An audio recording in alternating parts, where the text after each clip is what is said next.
تبارك وتعالى في القرآن الكريم والفرقان الحميد. فأعوذ بالله من الشيطان الرجيم. بسم الله الرحمن الرحيم. والذين آمنوا وهاجروا وجاهدوا في سبيل الله والذين آووا ونصروا إلى آخره. عن عمر بن الخطاب رضي الله تعالى عنه قال: سمعت رسول الله صلى الله عليه وسلم يقول: إنما الأعمال بالنيات وإنما لامرئ ما نوى. فمن كانت هجرته إلى الله ورسوله فهجرته إلى الله ورسوله، ومن كانت هجرته إلى دنيا يصيبها أو امرأة يتجوزها فهجرته إلى ما هاجر إليه، أو كما قال عليه الصلاة والسلام. رواہ البخاری. حاضرین گرامی، رونق اسٹیج، علماء کرام اور شورائے نظام خصوصاً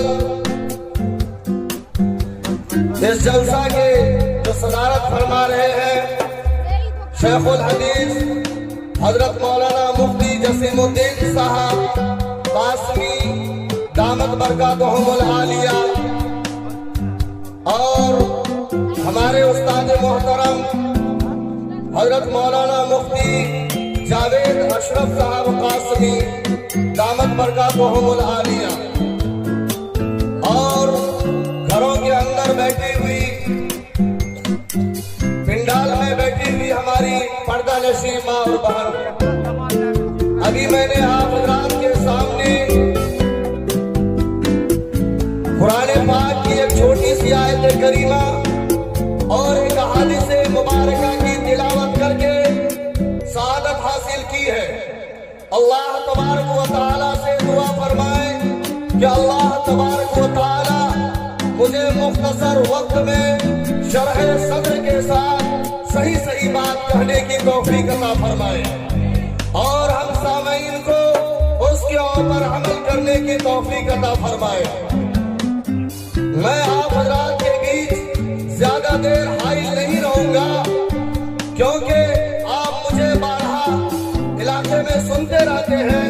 اصل میں ہم اور آپ کو ان حضرات سے جو ہے سننی ہے جو باہر سے مہمان اعزام تشریف لائے ہیں. تو دوستوں، بزرگوں،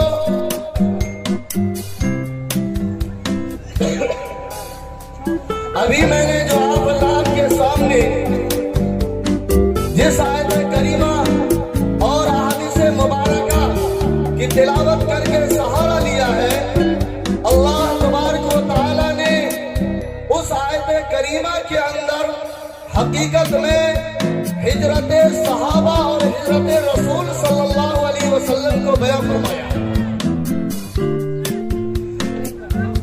اللہ کے نبی صلی اللہ علیہ وسلم جب دین کے دعوت اور اللہ کی وحدانیت کا پیغام مکہ کے اندر عام کرنے لگے اور دعوت دینی شروع کر دی، اور لوگوں کے درمیان یہ پیغام دیا کہ او لوگوں، ایک اللہ کے طرف آ جاؤ، اللہ کی وحدانیت کا اقرار کر لو، اللہ کی سمدانیت کا اقرار کر لو، اللہ کی قہاریت کا اقرار کر لو، اللہ کی جباریت کا اقرار کر لو، اور میری بات کو تسلیم کر لو. تم دنیا میں بھی کامیاب ہو جاؤ گے اور آخرت میں بھی کامیاب ہو جاؤ گے.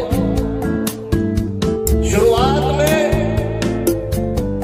چند صحابہ کرام اسلام کے آغوش میں آئے تو کفار و مشرکین آپ صلی اللہ علیہ وسلم اور آپ کے ماننے والے کا وہ لوگ دشمن ہو گئے، طرح طرح سے ظلم و زیادتی کرنے لگے، یہاں تک کہ آپ کے اوپر کھانا پانی سب کچھ بند کر دیا گیا، اور بہت بڑی بڑی ظلم و زیادتیں ہوتی رہی. اس کے باوجود روزمرہ کی زندگی میں اسلام پھیلتا چلا گیا. آخر وہ وقت آ گیا کہ قوم کا سردار ابو جہل ایک میٹنگ کرتا ہے اور جو ہے شعلہ بیاں ایک تقریر کرتا ہے اور اپنے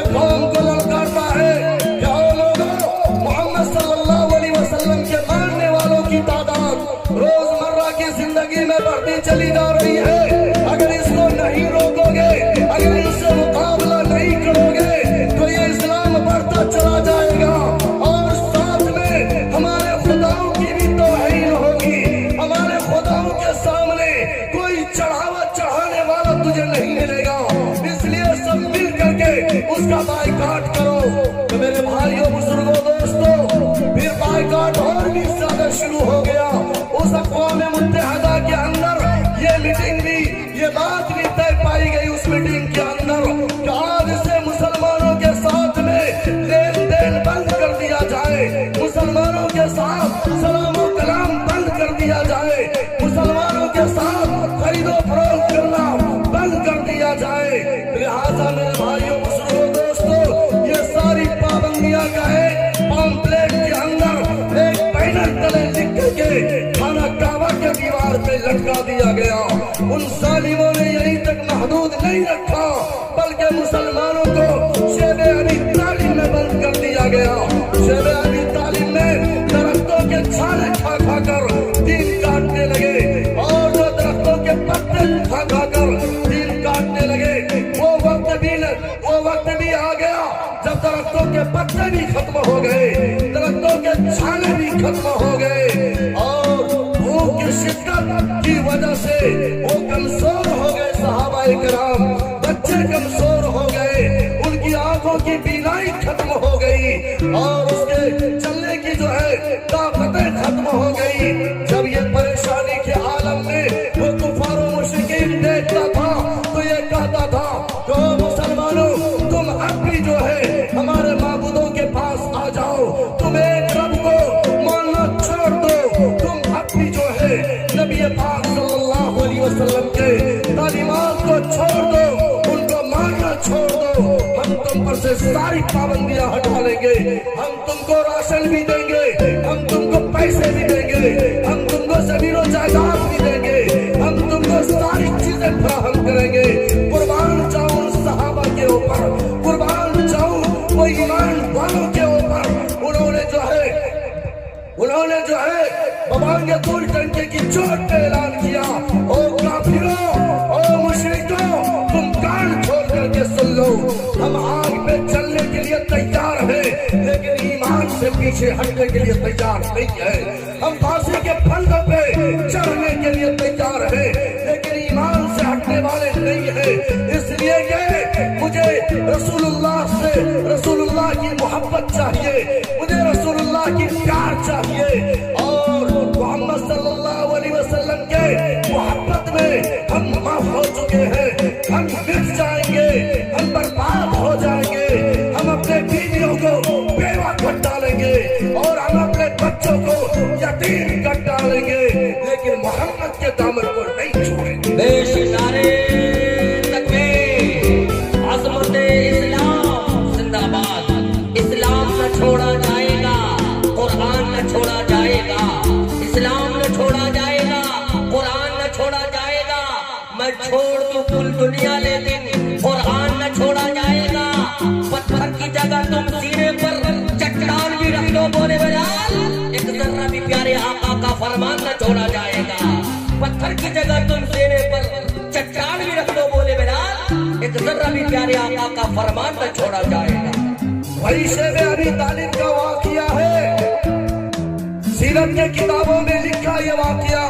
ایک ننھا سا چمکتا دمکتا ہوا پھول سا بچہ بے تحاشا رونے لگ جاتا ہے, اس لیے کہ ماؤں کے سینوں کے اندر سے بھوک کی وجہ سے دودھ ختم ہو جاتا ہے. نہ پینے کے لیے پانی ہے, نہ پینے کے لیے سینے میں دودھ ہے. وہ بچہ مرنے کے قریب ہے, ماں حلق کے پاس آ پہنچی ہے, ماں کا کلیجہ پھٹ جاتا ہے, ماں کی منگا جو ہے رنگ لاتی ہے, وہ اپنا سر پٹکنے لگتی ہے اور صحابہ کرام اسے سنبھالتے ہیں. وہ ایک ہی جملہ بولتی ہے کہ مجھے چھوڑ دو, میں اپنے لگتے جگر سے پہلے مرنا